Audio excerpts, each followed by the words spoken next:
तारखेला 15 दिवसात मुदत होती, त्या पद्धतीने 4 महिने होऊन गेले तरी त्याच्यावर अजून कारवाई नाही. म्हणजे ठेक्यावर कारवाई दाखवली पण वाहनावर कारवाई नाही आहे आणि 1000 म्हणजे म्हणजे तिथं जो साठा होता त्याच्यावर पण कारवाई केली नाही. म्हणजे फक्त काय माहिती आहे का, 18 तारखेला हायकोर्टाचा निकाल होता ना, 18 डिसेंबरचा. मग त्याच्यावर निकाल लागला, जवळजवळ 14 वाहनांवर कारवाई झालेली त्या आदेशामध्ये, बरोबर. तर यांनी गिरणा आमच्या हक्काची, नाही कुणाच्या बापाची. गिरणा आमच्या हक्काची, नाही कुणाच्या बापाची.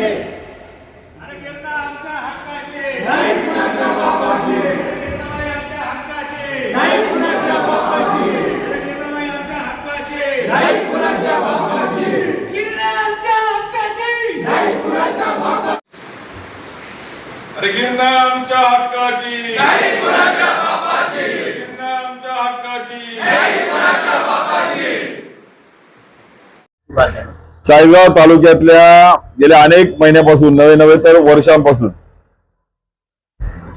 गिरणा आणि इतर खोऱ्यातलं वाळू आणि गौण खनिज बेसुमार बेकायदेशीर तस्करी केल्या जाते, उत्खनन केलं जाते आणि महसूल राज्यकर्ते यांचं एक नेक्सस आपण ज्याला म्हणू ते तालुक्याला लुटण्याचं त्या ठिकाणी घाट त्या ठिकाणी घातलाय असं त्या चित्र त्या ठिकाणी तयार होतंय.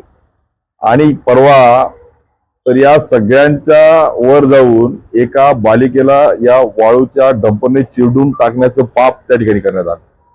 चिरडल्यानंतर त्या बालिकेवर पीएम आणि अंत्यसंस्काराची तयारी होत नाही तो पाहतो प्रशासनाने त्या डंपर मधली वाळू खाली करून त्याचे नंबर बदलून पंचनामा करण्याचा जे त्या ठिकाणी षडयंत्र केलं ते तर टाळूवरचं लोणी खाण्याचा प्रकार त्या ठिकाणी होता.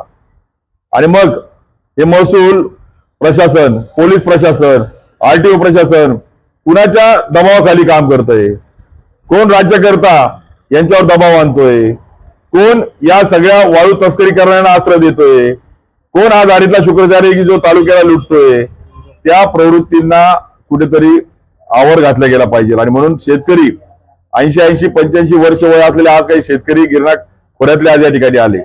आणि म्हणून या गिरणा खोऱ्यातल्या केवळ गिरणा काठचे नाही तर पिण्याच्या पाण्याचा असेल, शेतीच्या पाण्याचा असेल व वाळूच्या उत्खननामुळे आमचं भवितव्य त्या ठिकाणी पूर्णपणे अंधारात जात आहे. ही जाण त्या सगळ्यांना असल्यामुळे आम्ही ठरवलंय की केवळ निवेदन देऊन फोटोपुरतं आंदोलन नकोय तर शाश्वत याला पर्याय करता येईल का, याच्यावर कार्यवाही ठोसपणे करता येईल का, मोक्यासारखे कलम लावून त्या ठिकाणी यांना पायबंद करता येईल का, यासाठी गिरणा बचाव आंदोलन आम्ही सर्व गिरणा खोऱ्यातले शेतकरी, मग गिरण्याचं पाणी पिणाऱ्या तालुक्यातले शेतकरी, शेतीचं पाणी वापरणारे शेतकरी, पर्यावरण प्रेमी असतील, या सगळ्या समविचारी संस्था, संघटना, पक्ष एकत्र येऊन गिरणा बचाव या ठिकाणी आंदोलन आम्ही सुरू करतोय. 13 तारखेला भव्य मोर्चाचं आयोजन करून या सगळ्या संबंधित व्यवस्थेला आणि प्रशासनाला जाब विचारण्यासाठी आम्ही एकत्र येतोय.